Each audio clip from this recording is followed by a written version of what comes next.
जय श्री राम सुर्खियां बना रही चलचित्र हनुमान में अंजनाद्रि पर्वतमाला का जिक्र हुआ है। ये जगह कोई किंवदंती नहीं है।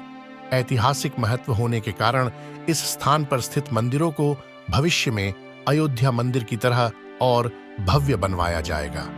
हनुवर्ष का ध्यान अचानक इस पर्वतमाला में स्थित यंत्रोद्धारक मंदिर की ओर मुड़ा, जो श्री हनुमान जी का जन्म स्थान है। यह मंदिर हम्पी कर्नाटक में स्थित है, जिसे त्रेता युग के समय की वानरों की राजधानी किष्किंधा नगरी माना जाता है। कोदंडारामा मंदिर के पीछे ही आप इस मंदिर को छोटे से पहाड़ पर बने हुए देख सकते हैं। बेंगलुरु अंतरराष्ट्रीय हवाई अड्डे से यह जगह 338 किलोमीटर दूर है। हॉस्पेट रेलवे स्टेशन यहां से सिर्फ 10 किलोमीटर दूर है।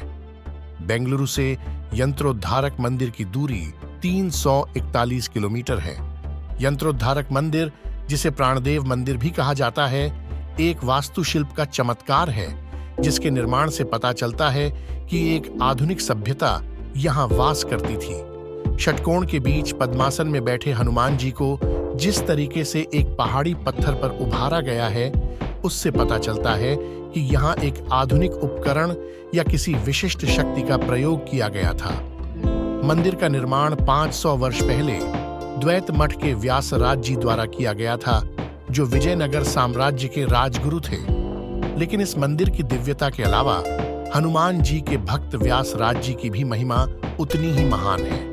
व्यासराज जी को व्यासतीर्थ और चंद्रिकाचार्य भी कहा जाता है। द्वैत मठ के वेद्य होने के साथ साथ श्री व्यासराज जी परम विष्णु और हनुमान भक्त भी थे। उनके द्वारा बनवाई गई 732 हनुमान मंदिरों में यंत्रोद्धारक मंदिर पहली स्थापना है। व्यासराज जी ने भक्ति लेखों, साहित्य एवं मंदिरों से समूचे उपमहाद्वीप में द्वैत मठ को प्रसारित किया। साथ ही उन्होंने प्राचीन राज्यों के लिए एक राजदूत और राजनयिक का कार्यभार भी संभाला। व्यासराज जी के संरक्षण में महान राजा ने साम्राज्य को अपने शीर्ष पर पहुंचाया। यह द्वैत मठ के लिए स्वर्ण युग था। उन्होंने श्रीमद् भागवत, महाभारत और रामायण पर आधारित कविताओं और भक्ति गीतों की रचना की। उनके समय में कर्नाटक संगीत अपने शीर्ष पर पहुंचा। कर्नाटक संगीत के जनक पुरंदरदास जी और संगीतकार संत कनकदास जी उनके ही शिष्य थे। उन्होंने पूरे उपमहाद्वीप भर में मठों और मंदिरों की स्थापना करके सामरिक स्थानों पर बड़े परियोजनाओं का प्रायोजन किया, जिससे विभिन्न सामाजिक समूहों के साथ उत्तम संबंध बने और वैष्णववाद का प्रसार बढ़ा। साथ ही नए जीते गए राज्यों में मैत्री और शांति स्थापित हुई। मंदिरों के साथ व्यासराज जी ने द्वैत सिद्धांत और रीतियों को तेलुगु और तमिल बोलने वाले क्षेत्रों में स्थानांतरित किया। मध्य मठों की स्थापना पूजा और समुदाय के स्थान के रूप में सेवा करने के अलावा आर्थिक संबंधों को बढ़ावा देने में भी सहायक हुई, क्योंकि यह स्थान व्यापार और धन के पुनर्वितरण केंद्रों के रूप में भी कार्य करते थे। व्यासराज जी के द्वैत विचारधारा में योगदान के लिए उन्हें माधवाचार्य जी और जयतीर्थ जी के साथ शीर्ष संतों में गिना जाता है। आगे जाकर उन्होंने तिरुपति मंदिर का भी कार्यभार संभाला। उनकी प्रशंसा हम्पी के विट्ठल मंदिर पर शिलालेखों और पुर्तगाली यात्री डोमिंगो पेस के विवरणों में प्रकाशित है। अब जानते हैं मंदिर से जुड़ा इतिहास। यही वह स्थान है जहां हनुमान जी का जन्म हुआ था, और यही वह जगह है जहां से बाल्यकाल में हनुमान जी ने सूर्य देव को निगलने के लिए छलांग मारी थी। एक दिन माधवाचार्य जी ने खुद व्यासराज जी को सपने में आकर कहा, आप जिस स्थान पर तप करते हैं वह माल्यवान पर्वत है, जहां हनुमान जी पहली बार श्री राम से मिले थे। आप यहां हनुमान जी का मंदिर बनवाएं। आदेश के अनुसार श्री व्यासराज जी चट्टानों पर प्रभु हनुमान जी का चित्र उभारते थे। हनुमान जी की वह चित्र सजीवित हो उठते और शिला से बाहर आ जाते थे।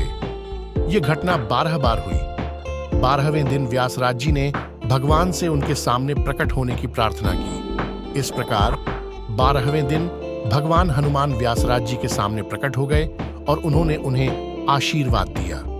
माना जाता है कि भगवान ने खुद श्री व्यासराज जी से कहा कि पहले मुझे एक षटकोणी या 12 कोने वाले एक कवच में बांधकर फिर उस स्थान में स्थापित करें। ऐसा करने से हनुमान जी चित्र में से बाहर नहीं आए।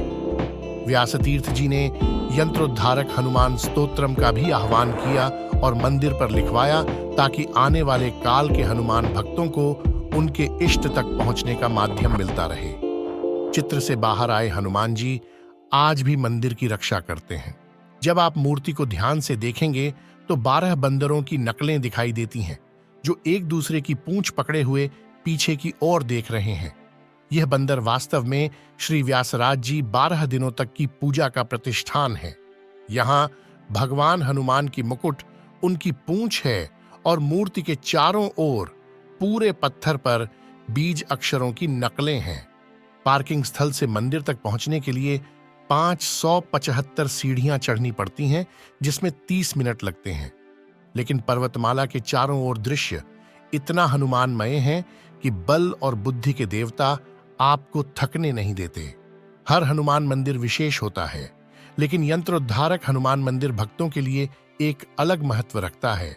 हनुवर्स जल्द ही एक और हनुमान मंदिर की जानकारी लेकर आप तक पहुंचेगा। चैनल को सब्सक्राइब करें और आपको हमारा वीडियो कैसा लगा कमेंट बॉक्स जरूर बताएं।